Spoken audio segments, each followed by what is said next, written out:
এরই মাঝে সম্পত্তি বিবাদে হারোয়ায় ধুন্ধুমার পরিস্থিতি। শালীপুরে দুপক্ষের সংঘর্ষে একজনের মৃত্যুর ঘটনা ঘটল। গাছ কাটা নিয়ে বচসার ধারালো অস্ত্র দিয়ে একে অপরের উপর হামলা চালায়। জখম হয়েছেন আরো 15 জন। এই ঘটনায় 9 জনকে গ্রেফতার করা হয়েছে।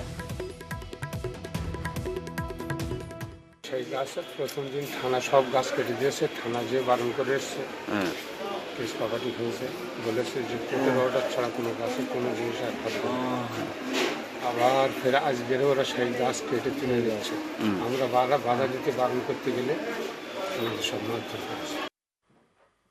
বাড়ি বিপর্যয়ে ফের মৃত্যুর ঘটনা। এবার নদিয়ার রানাঘাটে 125 বছরের পুরনো দোকানের কার্নিশ ভেঙে মৃত্যু হলো সবজি ব্যবসায়ী।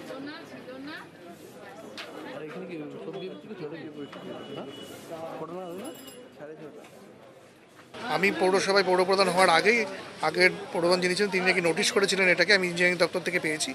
কিন্তু এটা কোনো ভেস্ট ইন্টারেস্টে এটা কেউ কেনাকাটা হয়েছে, তারপরে ফেলে রেখে দিয়েছে। পৌরসভার নজরে এখনো আসেনি। আমরা নোটিশটা দিয়েছিলাম কিন্তু ওরা ব্যবস্থা নেয়নি। কিন্তু তার পরবর্তী ক্ষেত্রে আজকে এরকম একটা দুর্ভাগ্যজনক ঘটনা, একজন মারা গেছেন।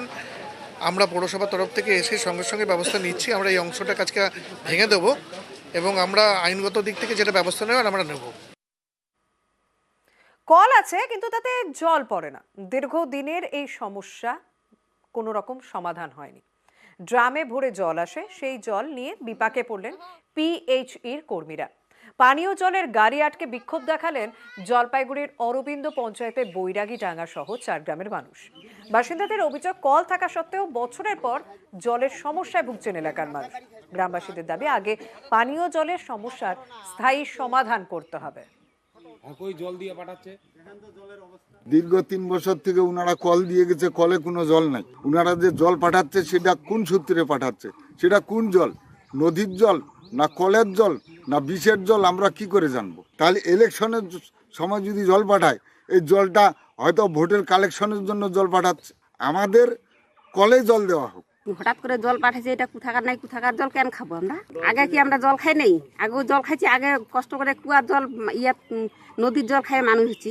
এখন হঠাৎ করে টাইম কলের জল পাঠাইছে, আমরা কি এটা জানি যে টাইম কলের জল? জানি না। তাহলে এই জলটা আমরা করবো কেন, ব্যবহার করবো কেন? 3 বছর আগে এখান দিয়ে আপনার ওই বাড়ি বাড়ি কল সেট করে রাখছে। এই 3 বছরের মধ্যে সেই কলগুলো দিয়ে 1 ফোঁটা জল পড়েনি। এবং প্রশ্ন হচ্ছে যে এই লোকগুলোর কি পানীয় জলের পাবার অধিকার নাই? এই 3 বছর ধরে মনে পড়লো না যে এই লোকসভা ভোট আসলো তার 7 দিন আগে গাড়িতে করে করে এইভাবে জল নিয়ে ঘুরে বেড়াচ্ছে। তার মানে কি মানুষের ক্ষোভকে প্রশমিত করে ভোটটা আবার নিজের বাক্সে ফেলার একটা চেষ্টা করতেছে। বাঁকুড়ার খাতড়ায় জলের দাবিতে বিক্ষোভ এলাকার মানুষের। খাতড়ার ডুমুর গড়ায় পিএইচই দপ্তর ঘেরাও করে বিক্ষোভ দেখানো হলো। অভিযোগ, এলাকার 7টি নলকূপের মধ্যে 6টি দীর্ঘদিন ধরে খারাপ অবস্থায়। 10 বছর ধরে জল সমস্যায় রয়েছেন গ্রামের মানুষ। অভিযোগ, বারবার জানিয়েও কল সারানো হয়নি। গরমে জলের সমস্যা আসে। 50টি আদিবাসী পরিবার সেখানে রয়েছেন, কিন্তু কারোর কথায় কোনো রকম কাজ হচ্ছে না।